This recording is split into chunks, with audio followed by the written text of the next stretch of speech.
अभी बिहार तो झांकी है,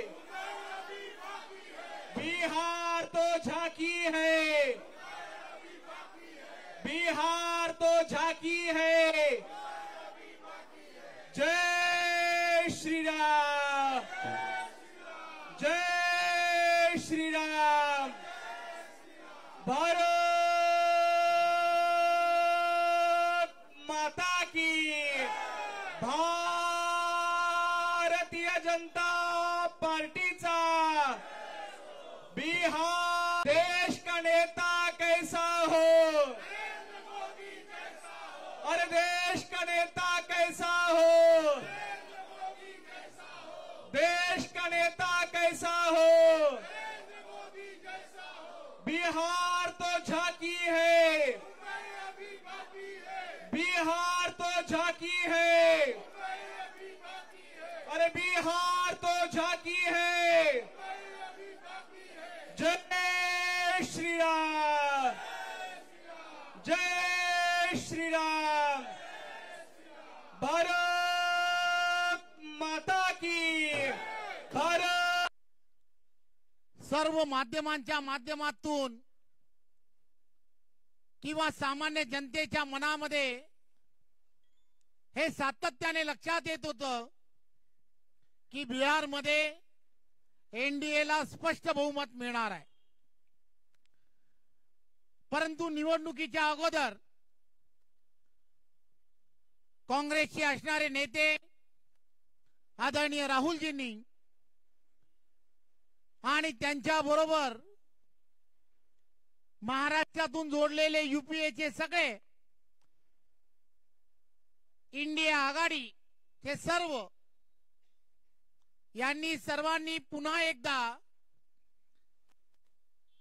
वोट चोरी सारखा एक फेक नेरेटिव्ह हा तयार केला आणि लोकसभेला असा संविधानाच्या संदर्भातला फेक नेरेटिव्ह तयार करून त्यांना त्यावेळेला यश मिळालं।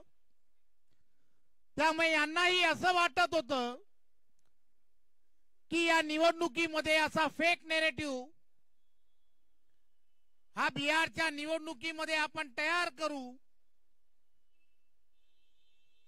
परंतु बिहारच्या जनतेने त्यांचा हा डाव ज्याला म्हणतात हा डाव वेळीच ओळखला आणि देशाचे पंतप्रधान आदरणीय नरेंद्र मोदीजींनी ज्या 10 ते 11 वर्षामध्ये सामान्य जनतेसाठी केलेलं काम, शेतकरी असेल, कष्टकरी असेल किंवा प्रत्येक तो घटक असेल, 12 बलुतेदारांसाठी प्रत्येकासाठी सरकार मायबाप म्हणून जे आवश्यक आहे ते सर्व करण्याचं काम केलं। सातत्याने सरकार पाठीशी खंबीरपणे कसं उभं असतं हे दाखवून दिलं। कोरोनाच्या काळामध्ये असणारी देशभरामधली असणारी भयावह परिस्थिती, त्या परिस्थितीमध्ये सुद्धा आदरणीय पंतप्रधान नरेंद्र मोदीजींनी एक कुटुंब प्रमुख म्हणून संपूर्ण देशभरामध्ये असणारी कोणतंही सरकार असतील, राज्यामध्ये वेगवेगळी सरकार होती, परंतु कुठेही दुजाभाव केला नाही। एक कुटुंब प्रमुख म्हणून प्रत्येकाला प्रत्येकाच्या आरोग्याची चिंता, ही चिंता फक्त देशाचे पंतप्रधान नरेंद्र मोदीजींनी केली। परंतु त्या उलट महाराष्ट्र राज्यामध्ये त्यावेळेचं असणारं आघाडीचं सरकार, मुंबई मधलं असणारं विशेष करून त्यावेळेचं शिवसेनेचं असणारं त्यावेळेचं प्रशासनावरती असणारा त्यांचा पूर्ण कंट्रोल, कारण त्यावेळेला मुख्यमंत्री म्हणून उद्धवजी हे मुंबईमध्ये आणि महाराष्ट्रामध्ये नेतृत्व करत होते आणि त्यांनी त्यावेळेच्या काळामध्ये केलेला, कोरोनाच्या काळामध्ये केलेला भ्रष्टाचार, या सर्व गोष्टी महाराष्ट्रातली जनता आणि विशेष करून मुंबईकर हा कधीच विसरणार नाही.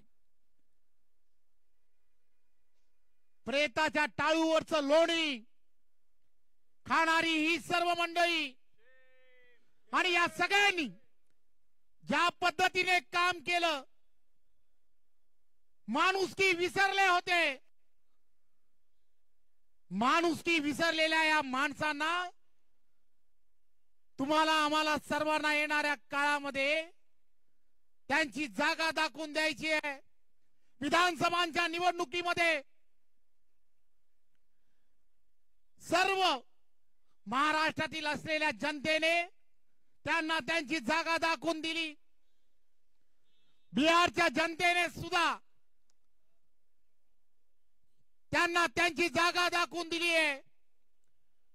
आता येणाऱ्या स्थानिक स्वराज्य संस्था आहेत, महाराष्ट्रामधील असणाऱ्या स्थानिक स्वराज्य संस्था, नगर पंचायत असेल, जिल्हा परिषद असेल किंवा या महानगरपालिका असतील, या महानगरपालिका महाराष्ट्रातील येणाऱ्या काळामधली दिशा ठरवणार आहेत.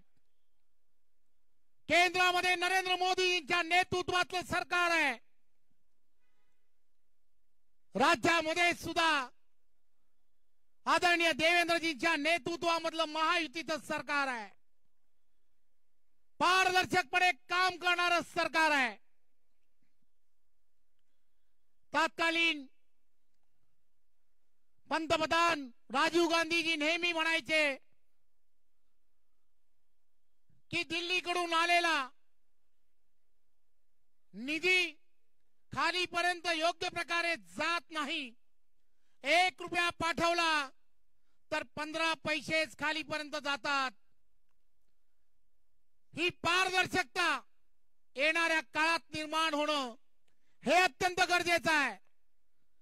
1 रुपया पाठवला तर 1 रुपया त्या स्थानिक स्वराज्य संस्थेत जर जायचा असेल तर या प्रत्येक स्थानिक स्वराज्य संस्थांमध्ये सशक्त भारत जर तुम्हाला आम्हाला सर्वांना बनवायचा असेल तर अमित भाई नेहमीच सांगतात, सशक्त भारत बनवायचा असेल तर सशक्त भाजपा हे अत्यंत महत्वाचं आहे आणि त्यासाठी तुम्हाला आम्हाला सर्वांना काम करावं लागेल.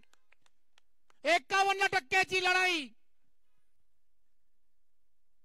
प्रत्येक ठिकाणी भारतीय जनता पार्टीच्या कार्यकर्त्याने 51% लढाई ही तुम्हाला आम्हाला सर्वांना विजयाच्या दिशेने न्यायची आहे. घराघरामध्ये कमळ पोचवणं, प्रत्येक त्या घरामध्ये नरेंद्र मोदींचं कमळ पोचवणं हे अत्यंत गरजेचं आहे.